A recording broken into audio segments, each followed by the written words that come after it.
Yeah. So just people have a better understanding of exactly what do these devices do that, now it's called BrainTap. Like, what does it do and how has it improved from what it was? Yeah. So back in the 80s, we were looking at sound, first of all. We didn't know as much as we do now about sound back then. Now we know that our ears are processing 25,000 pieces of information a second. So when somebody says they don't hear very well, that's not true at all. The brain hears everything. It's the filtering system. So, and we know that a lot of times hearing loss is psychosomatic, that just as an example, they might not want to hear what's going on around them. So they, they shut down that hearing.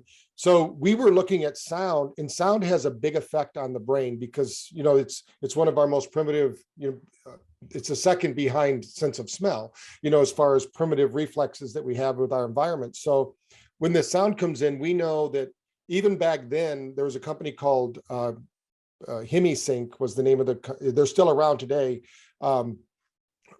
Monroe is the name. It's the Monroe Institute. And we licensed their technology at first because they had a lot of science around how to balance the brain and do these things. So we were doing it with that. And then when I said, well, because we also have eyes, right? We have 2 ears, 2 eyes. What if we use that same philosophy of how a binaural works is we would put a 200 hertz frequency in one ear and a 210 in the other, and the brain actually hears a phantom sound of 10. And then what our brain does at the very core, it's always scanning its environment going, wow, is this a safe place for me? What's going on? And it does that by frequency, by the vibration of things. When that tsunami hit that island, or, when the tsunami hit, everybody goes, where are all the animals? The animals left days before that because the animals are in tune with their environment. Everything is connected here. It's not just a Disney movie, where they say the circle of life. Everything is connected like beads on a string. But unfortunately, we get distracted and we get doing other things, and then we don't tune into our environment like the animals do. So, the animals know when it's going to have a storm, when there's going to be, natural disasters. But we don't, because we're out of tune. But if we get in tune, what we decided to do is, what do people do when they relax? Well, most people like to go to the ocean, a beach, a mountaintop. They like to go to these places out in nature. Now, the reason the frequencies we use with BrainTap are all Earth frequencies. So if you and I, Dr. Joy, were on your spaceship coming toward Earth, right? And we look at the Earth itself would have a frequency between 0.5 and 100. That's the same as our brain, 0.5 to 100. So the planet has a frequency like the brain. So when we're on the planet, like if we're around a volcano, it's going to be around 100. It's going to tell us to run, as fast as we can away from that, right? But if we're on a mountaintop meditating like the gurus do, we're going to be at 7.8 hertz frequency. That happens to be the Schumann frequency. So we're going to use sound as a pulse frequency to do that when the hearing. Now, the problem is what we discovered along the way here, along the journey, it wasn't right away, was in 2014, we started working with a group called NORA, the Neuro Ophthalmology Research Association. And because they're wondering why we have lights in the ears, what's going on there? Well, we didn't know that the eyes actually are 30% of your hearing. So when you're looking out in the world, like if you're not looking at somebody and somebody's talking 2 tables over, you can't hear them. But as soon as you turn your head and you see them, you can hear them because our brain's picking up all that data. But our primitive brain only, we're only looking like this. Now, if a loud noise or an animal growled behind us, it would get our attention. Because so it's not just from watching their lips. It's just by orienting the vision in that vicinity. Right. We've actually shown in studies that when you close your eyes without stimulus, like the BrainTap retinal flashing, your brain shuts off 30 to 40% of the brain function because the brain's always looking for ways to offload energy. It's like, it's an energy hog. So it's taking 20% of the energy of the body. It's saying, oh, we don't need to power up the circuits for seeing because the eyes are closed. But that when you meditate or you go into these altered states, you want to stay awake so your body gets the benefit. So what the lights are doing, in the same way that we're doing the phantom sounds, now we're going to do the phantom light with the eyes. So we're going to match what's happening in the right ear with the left eye and vice versa. That even though when somebody looks at it, they might think they're flashing at the same, but they're not. But when you think about anywhere between 18 cycles per second to 4 cycles per second, Unless you're very sensitive, you're not going to figure that out with your eyes, with your eyes open. But your brain does. Your brain knows all those things. So then what we said was the brain needs energy. So, right, we talked about that a minute ago. So how do we get energy into the brain? That's where retinal flashing comes in. Because our eyes aren't just attached to the brain. Our eyes are brain matter. So if we want to do something called photobiomodulation, which hopefully your listeners, I'll give them a little course here, just so you know, what happens in our bodies, this happens with all light, not just BrainTap, but even the house lights, the sunlight, everything. The cells of your body have something called chromophores. These are little batteries at the cellular, and what they do is they hold a charge, and then when the cell needs energy, it gets the energy. Well, that makes ATP, is what most people would know. So we want to deliver energy to the brain without going through the digestive system.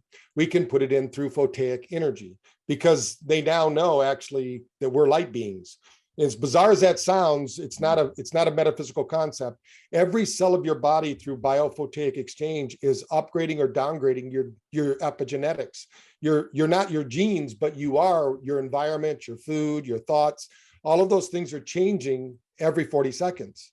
So if we want to show up as our best self, we need energy. If not, just like if we were to play the game telephone, which is where you whisper something in somebody's ear, if every time you whispered, it got a little quieter and quieter, by the time it got to the last person, you wouldn't know what it is. Well, that's also what happens in the body. We need to have energy so that as we do the work, the brain needs energy to change and do the work. So we're going to put it through there. In 2014, we started talking with our doctors. We have quite a number of doctors using BrainTap, about over 2,000, which you're one of them, of course.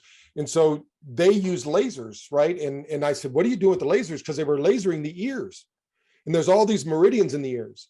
So I started researching Dr. Nogier, however you want to say it. And what he said is there's 7 frequencies that they could put into the ear. And then somebody started doing it with lasers. They started using laser acupuncture. And I said, I'm going to do some research. How much photic energy does a laser, this was back then, there's really powerful lasers now. I own 3 of them that are more powerful than what we had back then. But what we wanted to do was, what if we could put we could put enough photic energy, just like getting a laser treatment in both ears, without the doctor having to stand there with the laser in the ear, or an assistant, what might happen. And what we started finding was that we could pulse that light. So the light in the ears looks solid, but it's actually every 2 minutes, it's changing to another Nogier frequency. So the body is getting tuned up by the ears. Now, the ears also have a little magical part. When I talked about photobiomodulation, what happens in the ears, all the blood in the body, I should say, goes through the ears every 40 seconds or so, depending upon how much cartilage and things. But the rest of the body, it's like 15 seconds. No, I'm sorry. It takes about 45 seconds through the rest of the body and about 4 minutes through the ears. So so it's a great place to what we call blood dope. We can put a lot of light there. We can shine the light. The hemoglobin absorbs that light, circulates through the body, and it finds the cell that is dying. Of course, the blood from the ears, it goes directly from the ears to the brain and regulates the temperature of the brain. So that's a part of what our ears do. So if it's cold outside and our brain's hot, it knows how to do that. So we have to keep a perfect temperature. But the blood that's going in there is now supercharged with energy. The brain, every part of the body is always rebuilding, right? At about 50 million cells per second, we're dying and being reborn, dying and being reborn all the time. But if we could take the brain cells that are dying prematurely, or that there's a lot of different reasons, right? Thoughts, traumas, or toxins, something's going on there with the brain. If we can deliver energy in there, now the brain and all what we call neuroplasticity kicks in, and the brain stays active. And we know that has to happen especially for those of us that are getting better looking, more intelligent with age.